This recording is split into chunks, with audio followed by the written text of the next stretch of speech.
जय Shri Ram. Welcome to English learning classes. और इसमें अभी हम प्रीपोजिशन के बारे में पढ़ेंगे। प्रीपोजिशन एक बहुत ही फेमस चैप्टर है और मुझे लगता है कि बहुत से कॉम्पिटिटिव एग्जाम में 5-5 क्वेश्चन, 6-6 क्वेश्चन प्रीपोजिशन चैप्टर से आते हैं।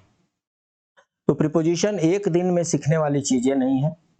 मैं यहाँ पर प्रीपोजिशन क्या होता है, कितने तरह का होता है, कौन कौन से होते हैं, इनका मैं यहाँ पर आपको ओवरव्यू दूंगा।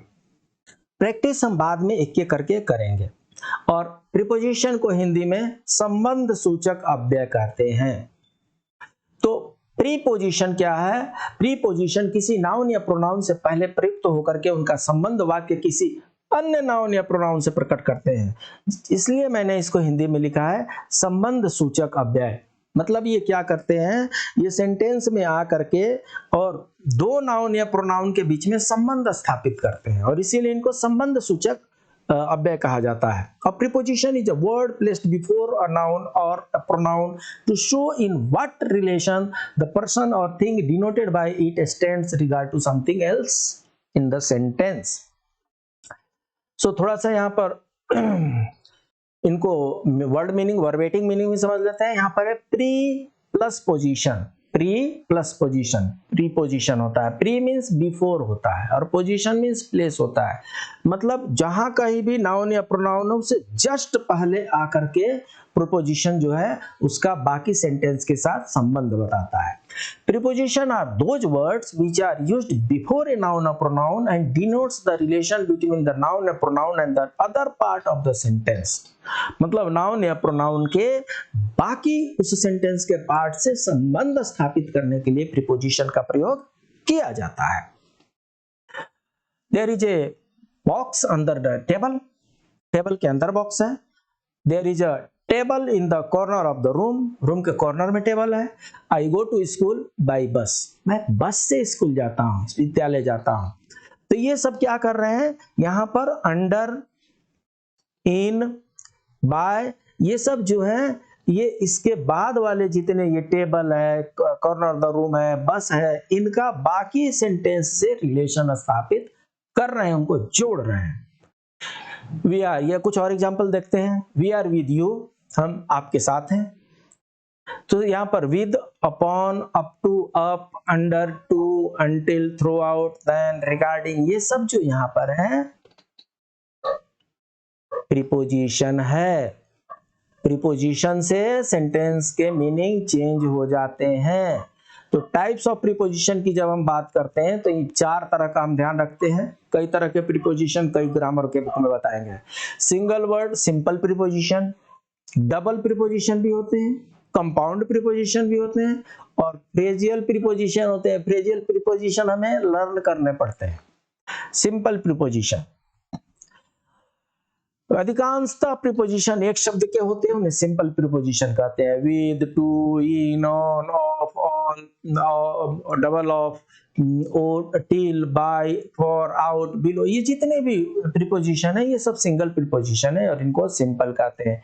I know everything about him, यहाँ पर सिंगल ही अबाउट लगा है ना, एबव लगा है, आफ्टर लगा है, क्रॉस लगा है, तो इनको सिंपल प्रीपोजिशन कहते हैं।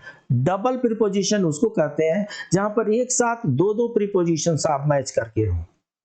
ज्यादातर प्रीपोजिशन 2 शब्दों से मिलकर भी बने होते हैं, इसलिए उन्हें डबल प्रीपोजिशन कहते हैं। जैसे from out, out of, from among, outside of, from above, up to, next to, according to, because of, as about, as above, as after, at about, at around, before considering, as inside, as outside, ये सब जितने हैं इनमें एक नहीं 2 preposition साथ साथ लगे हैं। She was laughing through out the movie, पूरी पिक्चर भर, जब तक पिक्चर देखती रही तब तक हंसती रही, इतना ऐसा पिक्चर था वो। We ran out the fuel, मतलब पेट्रोल बिल्कुल ही खत्म हो गया। He jumped out from behind a dustbin, dustbin के पीछे से कूद गया। यहाँ पर क्या हो रहा है? थ्रू आउट 2 है, ये थ्रू और आउट 2 है और 2 से 1 बना है। आउट ऑफ है, ये 2 प्रीपोजिशन है और 1 मिला हुआ है। आउट फ्रॉम है, 2 प्रीपोजिशन एक जैसा हो गया। फ्रॉम आउटसाइड 2 प्रीपोजिशन एक साथ यूज हो रहा है, इसको डबल प्रीपोजिशन कहते हैं। कंपाउंड प्रीपोजिशन ऐसे प्रीपोजिशन का फॉर्मेशन नाउन या प्रोनाउन एडजेक्टिव द्वारा होता है, किंतु इनका प्रयोग प्रीपोजिशन जैसा ही होता है। Inside, outside, except, unlike, concerning, concerning, near, like, including, ये सब कंपाउंड प्रीपोजिशन कहलाते हैं। इनका जो फॉर्मेशन है वो नाउन एडजेक्टिव वर्ब के द्वारा ही होता है, किंतु इनका प्रयोग प्रीपोजिशन जैसा होता है। मतलब ये फॉर्म होते हैं नाउन एडजेक्टिव या वर्ब से। पेंडिंग, आउटसाइड, ये सब नाउन प्रोनाउन नाउन एडजेक्टिव या वर्ब से फॉर्म होते हैं, परंतु ये प्रीपोजिशन की तरह काम करते हैं। इसके बाद से फ्रेजियल ब्रेजेस होते हैं। ऐसे प्रीपोजिशन वैसे ग्रुप ऑफ वर्ड्स होते हैं जो प्रीपोजिशन का काम करते हैं। According to, in place of, in front of, in search of, in quest of, in accordance with, इन सब को लर्न करना है। टू बी फ्रैंक, इनके वर्बेटिंग मीनिंग से काम नहीं चलता है। इन्होंने अपना एक स्पेसिफिक मीनिंग बना लिया है, उस मीनिंग को हमें लर्न करना है। आप ढूंढिए, अगर आपको नहीं मिलता है तो उनके लिए मैं अलग से chapter, as it is phrasal verbs का मुझे आपको क्लास लेना है। In case of emergency dial 100, ये इन केस ऑफ जो है ये यहाँ पर फ्रेजियल प्रीपोजिशन हो गया। इनफैक्ट यहाँ पर फ्रेजियल हो गया, इन फ्रंट ऑफ फ्रेजियल हो गया, इन केस जो है फ्रेजियल हो गया।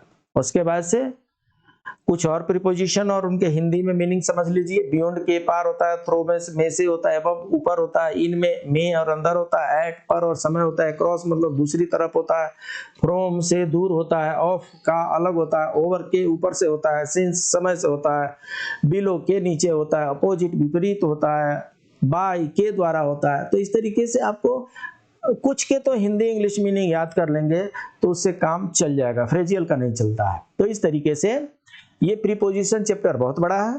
प्रीपोजिशन के यूसेस और फ्रेजियल प्रीपोजिशन हम बाद में पढ़ेंगे। बाकी प्रीपोजिशन चैप्टर के लिए सिर्फ इतना ही। मिलते हैं अगले लेसन में, तब तक के लिए जय श्री राम।